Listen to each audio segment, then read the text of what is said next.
عاجل. حكيم زياش يهز العالم في تصريحه قبل قليل ويكشف سبب رفضه الزواج والدخول في علاقات، ولن تصدق السبب.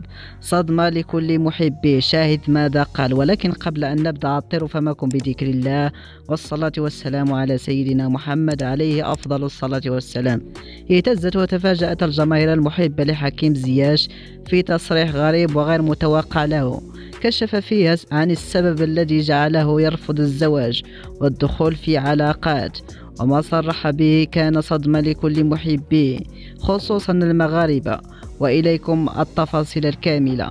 يذكر أن اللاعب حكيم زياش دائما ما يخطف الأضواء في المباريات والمناسبات، ولديه شعبية كبيرة خصوصا بين المغاربة، وازدادت شعبيته وحب الجماهير له خلال مونديال قطر 2022، حيث قدم أداء أكثر من رائع في كل المباريات التي لعبها، ونال جائزة أفضل لاعب في مباراة المغرب ضد كندا. ولكن ما هز وزلزل الجماهير العربية والعالمية قبل قليل هو تصريح حكيم زياش، حيث عندما سأله الصحفي عن سبب رفضه الزواج والدخول في علاقات كانت الإجابة صادمة وغير متوقعة وجعل كل العالم يحبه، حيث قال في جوابه: أنا حاليا لا أفكر في الزواج نهائيا، لأني أحب أمي وهي مصدر نجاحي وسعادتي ومنبع الحنان. وقال أيضا: الوقت الذي سأضيعه في العلاقات التافهة أفضل أن أقضيه بجانب والدتي التي أدين لها بحياتي،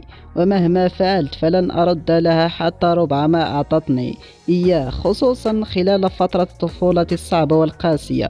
وهذا ما أثار إعجاب الجماهير العالمية وخصوصا المغربية والعربية.